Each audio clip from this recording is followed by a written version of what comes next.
Hi hello ನಮಸ್ಕಾರ. ನಾನು ನಿಮ್ಮ ಸ್ಪರ್ಶಗೌಡ. ಯಾರೆಲ್ಲ ಇನ್ನೂ ಕಾಮನಬಿಲ್ಲು ಕಥಾಗುಚ್ಛ ಯೂಟ್ಯೂಬ್ ಚಾನಲ್ಗೆ ಸಬ್ಸ್ಕ್ರೈಬ್ ಆಗಿಲ್ವೋ ಕೂಡಲೇ ಸಬ್ಸ್ಕ್ರೈಬ್ ಆಗಿ. ನಾನು ಇವತ್ತು ಹೇಳ್ತಿರೋ ಕತೆ ಒಂಗಿರಣ ಭಾಗ 87. ರಿಷಿ ಜ್ವರ ಎಂದು 2 ದಿನದಿಂದ ಕಚೇರಿಗೆ ಬಂದಿರಲಿಲ್ಲ. ಆರಾಧ್ಯಳಿಗೆ ಮಾತ್ರ ಅವನನ್ನು ನೋಡುವ ತವಕ ಹೆಚ್ಚಾಗಿತ್ತು.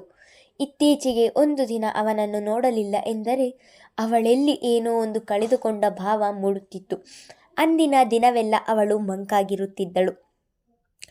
ಅವಳ ಮಂಕಾದ ಮುಖವನ್ನು ಗಮನಿಸಿದ ರಕ್ಷಾ ಅವಳ ಬಳಿಗೆ ಬಂದವಳು, ಯಾಕೆ ಆರಾಧ್ಯ, ಏನಾಯ್ತು? ನಿನ್ನೆಯಿಂದ ಒಂದು ರೀತಿ ಇದೆಯಲ್ಲ, ಮೈ ಹುಷಾರಿಲ್ಲವಾ ಎಂದು ಅವಳ ಮೇಲೆ ತುಂಬ ಕಾಳಜಿ ಇರುವಂತೆ ಕೇಳಿದಳು. ಹಾಗೇನಿಲ್ಲ ರಕ್ಷಾ, ಚೆನ್ನಾಗಿದ್ದೀನಿ ಎಂದು ಹೇಳಿ ತನ್ನ ಕೆಲಸವನ್ನು ಮುಂದುವರಿಸಿದಳು. ನೀನು ಚೆನ್ನಾಗಿದ್ದೀನಿ ಎಂದು ಬಾಯಿ ಮಾತಿನಲ್ಲಿ ಹೇಳಿದರೂ ಕೂಡ ನಿನ್ನ ಮುಖಭಾವದಲ್ಲಿಯೇ ತಿಳಿಯುತ್ತಿದೆ. ನನಗೇನೋ ನೀನು ರಿಷಿಯನ್ನು ತುಂಬ ಮಿಸ್ ಮಾಡಿಕೊಳ್ಳುತ್ತಿದ್ದೀಯ ಎನಿಸುತ್ತಿದೆ ಎಂದು ರಾಗ ಇಳಿಯುತ್ತಾ ಹೇಳಿದಳು.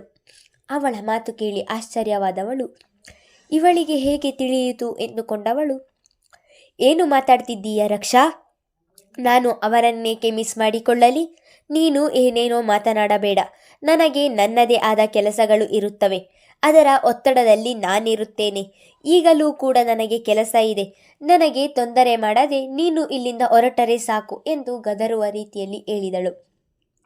ನಿಧಾನವಾಗಿ ಹೇಳಿದರೆ ಅರ್ಥ ಮಾಡಿಕೊಳ್ಳುವ ಜಾಯಮಾನದವಳಲ್ಲ ರಕ್ಷಾ. ಹಾಗೆ ಹೇಳಿದರೂ ಕೂಡ ರಿಷಿಯ ವಿಚಾರವನ್ನು ಮಾತನಾಡುತ್ತಾ ಇಲ್ಲಿಯೇ ನಿಲ್ಲುತ್ತಾಳೆ ಎಂದು ತಿಳಿದವಳು ಅವಳನ್ನು ಅಲ್ಲಿಂದ ಕಳುಹಿಸುವ ಸಲುವಾಗಿ ಗಡುಸಾಗಿಯೇ ಮಾತನಾಡಿದಳು. ಆರಾಧ್ಯಳ ಮಾತು ಕೇಳಿದವಳು, ಇಷ್ಟಕ್ಕೆ ಯಾಕೆ ಕೋಪ ಮಾಡಿಕೊಳ್ಳುತ್ತೀಯ ಆರಾಧ್ಯ? ನನಗೂ ಕೂಡ ಕೆಲಸ ಇದೆ, ಹೋಗ್ತೀನಿ ಬಿಡು ಎಂದು ಸಿಡುಕುತ್ತಲೇ ಅಲ್ಲಿಂದ ತನ್ನ ಜಾಗಕ್ಕೆ ಹೋಗಿ ಕುಳಿತಳು. ಆರಾಧ್ಯ ಲ್ಯಾಪ್ಟಾಪಿನಲ್ಲಿ ಮುಖ ಒದುಗಿಸಿ ಕೆಲಸ ಮಾಡುವಾಗಲೇ ರಿಷಿ ಒಳಗೆ ಬಂದಿದ್ದನು. ಅದನ್ನು ನೋಡಿದವಳೇ ತನಗೆ ಅರಿವಿಲ್ಲದ ರೀತಿಯಲ್ಲಿ ಅವನ ಬಳಿಗೆ ಹೋಗಿ ಅಡ್ಡಲಾಗಿ ನಿಂತು, ರಿಷಿ, ಇವಾಗ ಹೇಗಿದ್ದೀರಾ? ಜ್ವರ ಕಡಿಮೆ ಆಯಿತಾ ಎಂದು ಬಹಳ ಆತ್ಮೀಯತೆಯಿಂದ ಕೇಳಿದಳು. ಇತ್ತೀಚೆಗೆ ರಿಷಿಗೆ ಆರಾಧ್ಯಳ ನೋಟವನ್ನು ಎದುರಿಸಲು ಸಾಧ್ಯವಾಗದೆ ಅವಳನ್ನು ನೋಡಿದಾಗಲೆಲ್ಲ ಏನೋ ಒಂದು ಸೆಳೆತ ಅವನನ್ನು ಸೆಳೆಯುತ್ತಿತ್ತು. ಹಾಗಾಗಿ ಅವನ ನೋಟವನ್ನು ಬೇರೆಡೆಗೆ ಹರಿಸಿ, ಜ್ವರ ಕಡಿಮೆಯಾಗಿದೆ, ಇವಾಗ ಚೆನ್ನಾಗಿದ್ದೀನಿ ಎಂದು ಹೇಳಿ ತನ್ನ ಕುರ್ಚಿಯ ಬಳಿ ಹೋಗಿ ಕುಳಿತಿದ್ದನು. ರಿಷಿ ಹುಷಾರಾಗಿ ಕಚೇರಿಗೆ ಮರಳಿ ಬಂದದ್ದೇ ಅವಳಿಗೆ ಸಮಾಧಾನವಾದಂತಾಯಿತು. ಧನುಷ್ಗೆ ಕಚೇರಿಯಲ್ಲಿ ಹೆಚ್ಚು ಕೆಲಸ ಇದ್ದಿದ್ದರಿಂದ ಶಾಲೆಯ ಕಡೆಗೆ ಬಂದಿರಲಿಲ್ಲ. ಅಂದು ಶಾಲೆಯಲ್ಲಿಯೂ ಕೂಡ ಕೆಲಸ ಇದ್ದಿದ್ದರಿಂದ ಶಾಲೆಗೆ ಬಂದಿದ್ದನು. ಶಾಲೆಯ ಕೆಲಸ ಎನ್ನುವುದಕ್ಕಿಂತ ಅವನಿಗೆ ಶರದಿಯನ್ನು ನೋಡುವ ತವಕ ಹೆಚ್ಚಾಗಿತ್ತು. ವಾರ್ಷಿಕೋತ್ಸವ ಸಮಾರಂಭದ ದಿನ ಆ ಘಟನೆ ನಡೆದ ನಂತರ ಶರದಿಯ ಜೊತೆ ಕರೆಯಲ್ಲಿ ಮಾತನಾಡಿದ್ದು ಬಿಟ್ಟರೆ ಅವಳನ್ನು ನೋಡುವುದಾಗಲಿ ಮಾತನಾಡುವುದಾಗಲಿ ಮಾಡಿರಲಿಲ್ಲ. ಶರದಿ ಕೂಡ ತನ್ನನ್ನು ಆ ರಾಕ್ಷಸರಿಂದ ಕಾಪಾಡಿದವನಿಗೆ ಒಂದು ಧನ್ಯವಾದಗಳನ್ನು ಕೂಡ ಹೇಳಲಿಲ್ಲವಲ್ಲ. ಫೋನಿನಲ್ಲಿ ಹೇಳಿದರೆ ಸರಿ ಇರುವುದಿಲ್ಲ, ನೇರವಾಗಿ ಹೇಳೋಣ ಎಂದು ಅವನು ಶಾಲೆಗೆ ಬರುವುದನ್ನೇ ಕಾಯುತ್ತಲಿದ್ದಳು. ಧನುಷ್ ಶಾಲೆಗೆ ಬರುತ್ತಿದ್ದ ಹಾಗೆ ಒಂದು ಮುಖ್ಯವಾದ ವಿಷಯ ಮಾತನಾಡಬೇಕು ಎಂದು PA ಕೃಷ್ಣಮೂರ್ತಿ ಅವರಿಗೆ ಹೇಳಿ ಶರದಿಯನ್ನು ಅದೇ ಕೋಣೆಗೆ ಕರೆಸಿದ್ದನು. ಸ್ಪಂದನ. ಶರದಿ ಒಳಬರುತ್ತಿದ್ದ ಹಾಗೆ ಅವಳನ್ನು ನೋಡಿ ತುಟಿ ಅರಳಿಸಿದನು. ಶರದಿ ಕೂಡ ಅವನಿಗೆ ಪ್ರತಿಯಾಗಿ ತುಟಿ ಅರಳಿಸಿದಳು. ಅವಳನ್ನು ನೋಡುತ್ತಿದ್ದ ಹಾಗೆ ಅವಳ ಜೊತೆ ಮಾತನಾಡಬೇಕು ಎಂಬ ತವಕ ಹೆಚ್ಚಾಗಿತ್ತು. ಆದರೆ ಅಲ್ಲಿ ಸ್ಪಂದನ ಅವರು ಇರುವುದನ್ನು ನೋಡಿ ಹಾಗೆ ಸುಮ್ಮನಾದನು. ಶರದಿ, ಜಪಾನಿನಲ್ಲಿ ನಡೆಯುವ ವಿದ್ಯಾರ್ಥಿ ವಿನಿಮಯದ ಕಾರ್ಯಕ್ರಮಕ್ಕೆ ಧನುಷ್ ಜೊತೆ ನಿನ್ನನ್ನು ಕಳಿಸೋಣ ಎಂದು ಯೋಚಿಸಿದ್ದೇನೆ. ಅದು ನೀನು ಒಪ್ಪಿದರೆ ಮಾತ್ರ ಎನ್ನುತ್ತಿದ್ದ ಹಾಗೆ ಶರದಿ ಮಾತನಾಡುವ ಮುಂಚೆಯೇ, ವಾಟ್ ಮಮ್ಮಿ, ನನ್ನ ಜೊತೆ ಇವಳು ಬರ್ತಾಳಾ ಎಂದು ಆಶ್ಚರ್ಯದಲ್ಲಿ ಕೇಳಿದನು. ಅವನ ಆಶ್ಚರ್ಯಭರಿತ ಮಾತನ್ನು ಕೇಳಿದ ಸ್ಪಂದನ ಅವರು ಅದನ್ನು ಬೇರೆ ರೀತಿ ಅರ್ಥ ಮಾಡಿಕೊಂಡವರು. ಯಾಕೆ ಧನು, ಶರದಿ ನಿನ್ನ ಜೊತೆ ಬಂದರೆ ನಿನಗೆ ಏನಾದರೂ ತೊಂದರೆಯಾ ಎನ್ನುತ್ತಿದ್ದ ಹಾಗೆ ಅವರ ಮಾತಿಗೆ ಇಲ್ಲ ಎಂದು ತಲೆಯಾಡಿಸಿ ಹಾಗೆ ಸುಮ್ಮನಾದನು. ಧನುಷ್ ಸುಮ್ಮನಾಗುತ್ತಿದ್ದ ಹಾಗೆ, ಮೇಡಮ್, ನಾನಾ ಎಂದು ಅದೇ ಆಶ್ಚರ್ಯದಲ್ಲಿ ಶರದಿ ಕೇಳಿದಳು. ಬೆಂಗಳೂರನ್ನು ಬಿಟ್ಟು ಪಕ್ಕದ ರಾಜ್ಯಕ್ಕಾಗಲಿ ಪಕ್ಕದ ಊರಿಗೂ ಹೋದವಳಲ್ಲ ಶರದಿ. ಹಾಗಿದ್ದಾಗ ಬೇರೆ ದೇಶಕ್ಕೆ ಹೋಗುವುದು ಎಂದರೆ ಅವಳ ಪಾಲಿಗೆ ಸುಲಭದ ಮಾತಾಗಿರಲಿಲ್ಲ ಅದು. ಹೌದು ಶರದಿ, ಇಲ್ಲಿರುವ ಶಿಕ್ಷಕಿಯರೆಲ್ಲರಿಗೂ ಮಕ್ಕಳು, ಸಂಸಾರ ಎಂದು ಇದೆ. ನಾನು ಮೊದಲಿಗೆ ಎಲ್ಲರನ್ನೂ ಕೇಳಿದೆ. ಆದರೆ 15 ದಿನಗಳವರೆಗೆ ಮಕ್ಕಳು ಮನೆ ಬಿಟ್ಟು ಅವರಿಗೂ ವಿದೇಶಕ್ಕೆ ಹೋಗಿ ಬರಲು ಕಷ್ಟವಾಗುತ್ತದೆ. ಅವರ ಕಷ್ಟಗಳನ್ನು ನಾನು ಅರ್ಥ ಮಾಡಿಕೊಳ್ಳಬೇಕಲ್ಲ. ನಿನಗೆ ಹೇಗಿದ್ದರೂ ಮದುವೆಯಾಗಿಲ್ಲ. ಅದಕ್ಕೆ ನಿನ್ನನ್ನೇ ಆರಿಸಿದ್ದು ನಾನು. ಬರೀ ಹುಡುಗರು ಆಗಿದ್ದರೆ ಧನುಷ್ ಒಬ್ಬನೇ ಕರೆದುಕೊಂಡು ಹೋಗಿ ಬರುತ್ತಿದ್ದ. ಆದರೆ ಆಯ್ಕೆಯಾಗಿರುವ 2 ವಿದ್ಯಾರ್ಥಿಗಳಲ್ಲಿ ಒಬ್ಬಳು ವಿದ್ಯಾರ್ಥಿನಿ ಇದ್ದಾಳೆ. ಹಾಗಿದ್ದಾಗ ಆ ಹುಡುಗಿಯ ಜೊತೆ ಶಿಕ್ಷಕಿಯನ್ನೇ ನಾನು ಕಳಿಸಬೇಕು. ಅದು ನನ್ನ ಜವಾಬ್ದಾರಿ ಕೂಡ. ಇಲ್ಲದಿದ್ದರೆ ಆ ಹುಡುಗಿಯನ್ನು ವಿದೇಶಕ್ಕೆ ಕಳುಹಿಸಲು ಅವರ ಪೋಷಕರು ಕೂಡ ಒಪ್ಪುವುದಿಲ್ಲ ಎಂದು ಸ್ಪಂದನ ಅವರು ಮಾತು ನಿಲ್ಲಿಸಿದರೂ ಕೂಡ ಶರದಿ ಮೌನವಾಗಿಯೇ ಇದ್ದಳು. ಅವಳ ಮೌನವನ್ನು ನೋಡಿದವರು, ಶರದಿ, ಯಾಕಮ್ಮ, ನಿನಗೆ ಹೋಗಲು ಇಷ್ಟ ಇಲ್ಲವಾ ಎಂದರು. ಮೇಡಮ್, ಅದು ಹಾಗಲ್ಲ ಎಂದು ಧನುಷ್ ಮುಖ ನೋಡಿಕೊಂಡು ಹೇಳಿದ್ದನ್ನು ನೋಡಿದವರು, ನನ್ನ ಮಗನ ಜೊತೆ ಹೋಗಲು ಇಷ್ಟವಿಲ್ಲವ ಶರದಿ ಎಂದು ಹೇಳುತ್ತಾ ಶರದಿಯ ಬಳಿಗೆ ಬಂದು ಅವಳ ಕೈ ಹಿಡಿದವರು, ನನ್ನ ಮಗ ಕೋಪಿಷ್ಟ, ಮುಂಗೋಪಿಯೇ ಇರಬಹುದು ಶರದಿ. ಆದರೆ ಅವನಿಗೆ ನೀಡಿದ ಜವಾಬ್ದಾರಿಯನ್ನು ತುಂಬ ಚೆನ್ನಾಗಿ ನಿಭಾಯಿಸುತ್ತಾನೆ. ಅದೇ ಜವಾಬ್ದಾರಿಯಿಂದ ತನ್ನ ತಂದೆ ನೀಡಿದ ಕಂಪನಿಗೆ ಸ್ವಲ್ಪವೂ ಚ್ಯುತಿ ಬರದ ಹಾಗೆ ನಡೆಸುತ್ತಿದ್ದಾನೆ.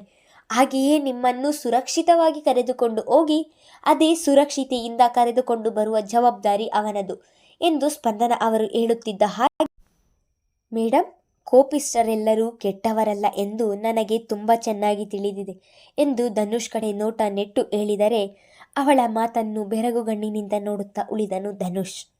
ಮತ್ತೆ ಮುಂದುವರಿದವಳು, ನಿಮ್ಮ ಮಗನ ಜೊತೆ ಎಲ್ಲಿಗೆ ಹೋದರೂ ನಾನು ಸುರಕ್ಷಿತವಾಗಿರುತ್ತೇನೆ ಎನ್ನುವ ನಂಬಿಕೆ ನನಗಿದೆ. ನನ್ನ ಯೋಚನೆ ಅದಲ್ಲ ಮೇಡಮ್. ನನ್ನನ್ನು ಇದುವರೆಗೂ ಎಲ್ಲಿಗೂ ಕಳುಹಿಸಿಲ್ಲ. ಹಾಗಿದ್ದಾಗ ದೂರದ ದೇಶವಾದ ಜಪಾನ್ಗೆ ಕಳುಹಿಸಲು ಅಮ್ಮ ಅಣ್ಣ ಒಪ್ಪುತ್ತಾರಾ ಎನ್ನುವುದು ನನ್ನ ಯೋಚನೆ ಮೇಡಮ್ ಎಂದಳು. ಎಷ್ಟೇ ಆದರೂ ದುಷ್ಟರಿಂದ ಕಾಪಾಡಿದವನು ಅವನು ಕಾಳಜಿ ಮಾಡುವುದನ್ನು, ಸಾಂತ್ವನ ಹೇಳುವ ಪರಿಯನ್ನು ತುಂಬ ಹತ್ತಿರದಿಂದ ನೋಡಿದ್ದಾಳೆ. ತಂದೆಯ ರೀತಿ ಮಗ ಆಗಬಾರದು ಎಂದು ಹೆಜ್ಜೆ ಹೆಜ್ಜೆಗೂ ಅವನ ಮೇಲೆ ನಿಗಾ ವಹಿಸಿ ಬೆಳೆಸಿದ್ದರು. ಈಗ ಶರದಿಯ ಬಾಯಿಯಲ್ಲಿ ಮಗನ ಬಗ್ಗೆ ಒಳ್ಳೆಯ ಮಾತುಗಳನ್ನು ಕೇಳಿ ಬಹಳ ಸಂತೋಷವಾಗಿತ್ತು ಅವರಿಗೆ. ಯಾಕೆ ಕಳುಹಿಸಲ್ಲ? ಇಂತಹ ಒಳ್ಳೆಯ ಆಪರ್ಚುನಿಟಿಯನ್ನು ಯಾರಾದರೂ ಬಿಡುತ್ತಾರಾ?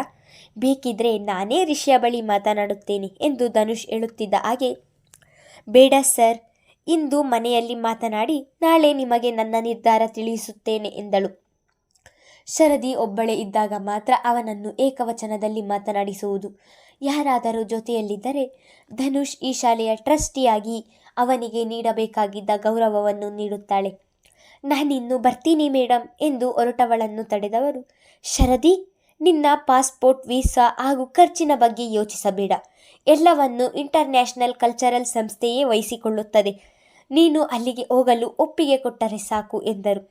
ಶರದಿಯ ಮನೆಯ ಪರಿಸ್ಥಿತಿಯನ್ನು ತುಂಬ ಚೆನ್ನಾಗಿ ಅರಿತಿದ್ದಾರೆ ಸ್ಪಂದನ ಅವರು. ವಿದೇಶಕ್ಕೆ ಹೋಗುವುದು ಎಂದರೆ ಹೆಚ್ಚು ಹಣ ಬೇಕಾಗುತ್ತದೆ, ಹಾಗೆ ಖರ್ಚಿನ ಬಗ್ಗೆ ಯೋಚಿಸುವುದು ಸಹಜ ಎಂದು ಯೋಚಿಸಿದವರು ಮೊದಲೇ ಆ ವಿಷಯವನ್ನು ಅವಳಿಗೆ ತಿಳಿಸಿದರು. ಅವರ ಮಾತಿಗೆ ಆಯಿತು ಎಂದು ತಲೆಯಾಡಿಸಿ ಅಲ್ಲಿಂದ ಹೊರ ಹೋಗಿದ್ದಳು.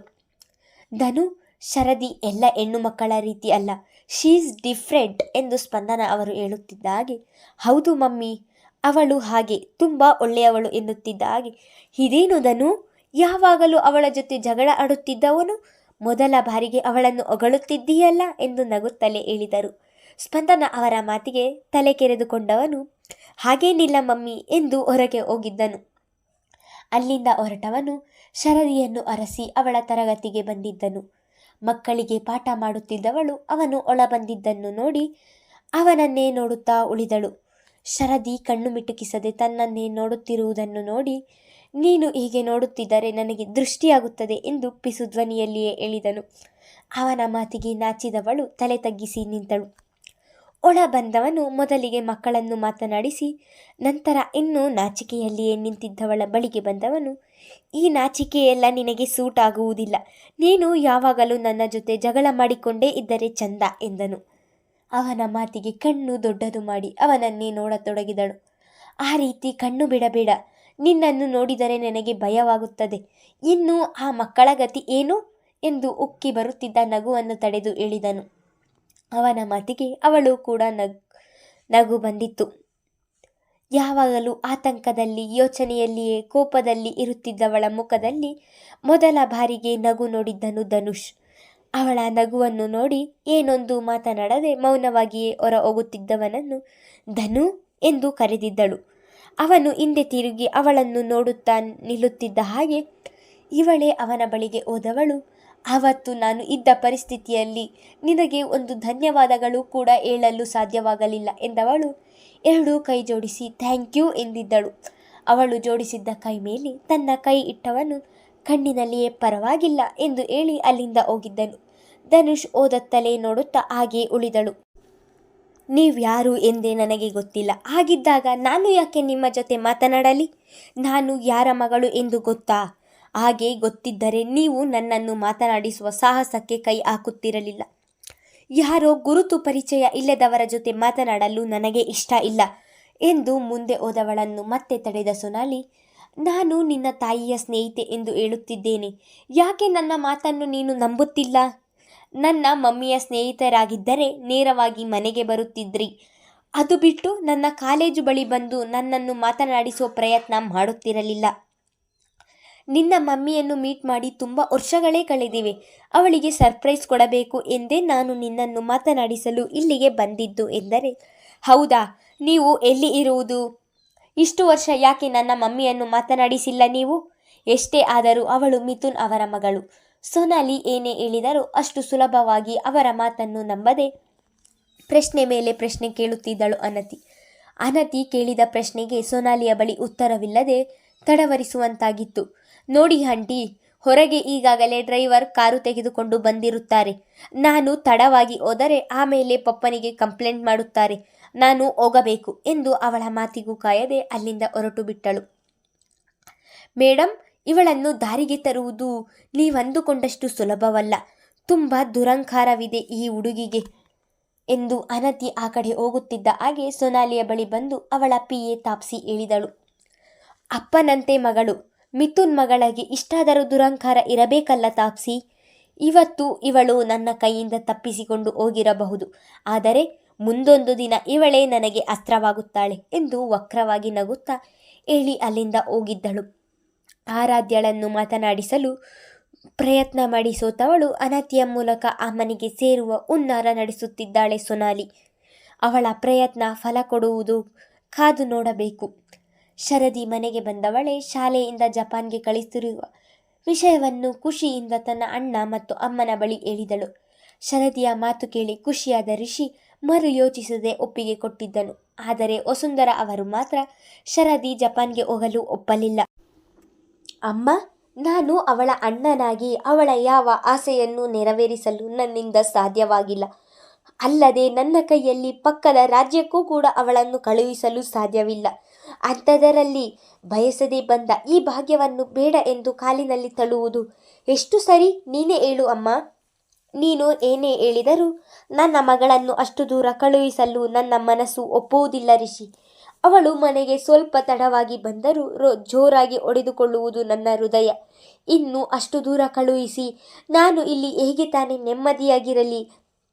ಗೊತ್ತಿಲ್ಲದೆ ಇರುವ ಊರು, ಗೊತ್ತಿಲ್ಲದೆ ಇರುವ ಜನ, 15 ದಿನಗಳ ಕಾಲ ಅವಳು ಅಲ್ಲಿ ಹೇಗೆ ತಾನೇ ಇರುತ್ತಾಳೆ? ಬೇಡ ರಿಷಿ. ಬೇಕಿದ್ರೆ ಅವಳಿಗೆ ವಿದೇಶ ನೋಡುವ ಆಸೆ ಇದೆ ಎಂದಾದರೆ ನಮ್ಮ ಕಷ್ಟ ಎಷ್ಟೇ ಇರಲಿ ನೀನೇ ಕರೆದುಕೊಂಡು ಹೋಗಿ ಬಾ. ಆದರೆ ಈಗ ಅವಳೊಬ್ಬಳನ್ನೇ ನಾನು ಕಳುಹಿಸುವುದಿಲ್ಲ. ಅಮ್ಮ, ಎಲ್ಲ ತಾಯಂದಿರ ಥರ ನೀನು ಕೂಡ ಯೋಚಿಸಬೇಡ. ಇತ್ತೀಚೆಗೆ ಹೆಣ್ಣು ಮಕ್ಕಳು ಎಲ್ಲ ಕ್ಷೇತ್ರದಲ್ಲಿಯೂ ಕೂಡ ಸಾಧನೆ ಮಾಡುತ್ತಿದ್ದಾರೆ. ಒಬ್ಬೊಬ್ಬರೇ ಧೈರ್ಯದಲ್ಲಿ ವಿದೇಶಕ್ಕೆ ಹೋಗಿ ಬರುತ್ತಿದ್ದಾರೆ. ಅಂಥದರಲ್ಲಿ ಇವಳನ್ನು ಶಾಲೆಯ ವತಿಯಿಂದ ಕರೆದುಕೊಂಡು ಹೋಗುತ್ತಿರುವುದು. ಅಲ್ಲದೆ ಧನುಷ್ ಸರ್ ಇವಳ ಜೊತೆ ಹೋಗುತ್ತಿದ್ದಾರೆ. ಅವರು ಜೋಪಾನವಾಗಿ ಕರೆದುಕೊಂಡು ಬರುತ್ತಾರೆ ಎನ್ನುವ ನಂಬಿಕೆ ನನಗಿದೆ. ಈಗ ತಾನೇ ಇವಳಿಗೆ ಬೆಸ್ಟ್ ಟೀಚರ್ ಎಂಬ ಅವಾರ್ಡನ್ನು ಕೊಟ್ಟಿದ್ದಾರೆ ಸ್ಪಂದನಾ ಮೇಡಮ್. ನಮ್ಮ ಶರದಿಯನ್ನು ನಂಬಿ ಈ ಜವಾಬ್ದಾರಿ ಅವಳಿಗೆ ವಹಿಸಿದ್ದಾರೆ. ಅಂಥದ್ದರಲ್ಲಿ ಈಗ ಅವಳು ಬರುವುದಿಲ್ಲ ಎಂದರೆ ಅವರ ನಂಬಿಕೆಗೆ ದ್ರೋಹ ಮಾಡಿದ ಹಾಗೆ ಆಗುವುದಿಲ್ಲವಾ? ಈಗ ಇವಳು ಶಾಲೆಯ ಶಿಕ್ಷಕಿಯಾಗಿ ಮಾತ್ರವಲ್ಲದೆ 2 ಮಕ್ಕಳ ತಾಯಿಯಾಗಿ ಕೂಡ ಅಲ್ಲಿಗೆ ಹೋಗಬೇಕು. ಆ 2 ಮಕ್ಕಳ ಪೂರ್ತಿ ಜವಾಬ್ದಾರಿ ಇವಳ ಮೇಲೆ ಇರುತ್ತದೆ. ಆ ಶಾಲೆಯ ಮಕ್ಕಳು ಆ ಕಾಂಪಿಟೇಷನ್ನಲ್ಲಿ ಗೆದ್ದರೆ ಶರದಿಯೂ ಕೂಡ ಗೆದ್ದ ಹಾಗೆ. ಆಗ ಸಂತೋಷ ಪಡುವವರು ನಾವೇ ಅಲ್ಲವ ಅಮ್ಮ. ಇದೊಂದು ಬಾರಿ ಶರದಿ ವಿದೇಶಕ್ಕೆ ಹೋಗಲು ಒಪ್ಪಿಗೆ ಕೊಡು ಎಂದು ತನ್ನ ತಾಯಿಗೆ ಅರ್ಥ ಮಾಡಿಸುವ ಪ್ರಯತ್ನ ಮಾಡಿದನು ರಿಷಿ. ಎಷ್ಟೇ ಹೇಳಿದರೂ ಕೂಡ ವಸುಂಧರಾ ಅವರ ಮನಸ್ಸಿಗೆ ಸಮಾಧಾನವಾಗಲಿಲ್ಲ. ಯಾಕೋ ಅವರಿಗೆ ಮಗಳನ್ನು ವಿದೇಶಕ್ಕೆ ಕಳುಹಿಸಲು ಒಪ್ಪಿಗೆ ಕೊಡಲು ಸಾಧ್ಯವಾಗುತ್ತಿಲ್ಲ. ಇಲ್ಲ ರಿಷಿ, ನನ್ನ ಮಗಳನ್ನು ಅಲ್ಲಿಗೆ ಕಳುಹಿಸಲು ನನಗೆ ಸಾಧ್ಯವಾಗುತ್ತಿಲ್ಲ. ಮೊದಲೇ ನಾವು ಬಡವರು, ಅಲ್ಲಿ ಸ್ವಲ್ಪ ಹೆಚ್ಚು ಕಡಿಮೆಯಾದರೂ ಅದನ್ನು ಸಹಿಸುವ ಶಕ್ತಿ ನಮಗೆ ಇರುವುದಿಲ್ಲ. ಬೇಕಿದ್ರೆ ಸ್ಪಂದನ ಅವರ ಜೊತೆ ನಾನೇ ಮಾತನಾಡಿ ಶರದಿ ವಿದೇಶಕ್ಕೆ ಬರುವುದಿಲ್ಲ ಎಂದು ಹೇಳುತ್ತೇನೆ. ಮುಂದುವರೆಯುವುದು. ಧನ್ಯವಾದಗಳು. ಶರದಿಯನ್ನು ವಿದೇಶಕ್ಕೆ ಕಳುಹಿಸಲು ವಸುಂಧರಾ ಅವರು ಒಪ್ಪುತ್ತಾರಾ ಎಂದು ಕಾದು ನೋಡೋಣ.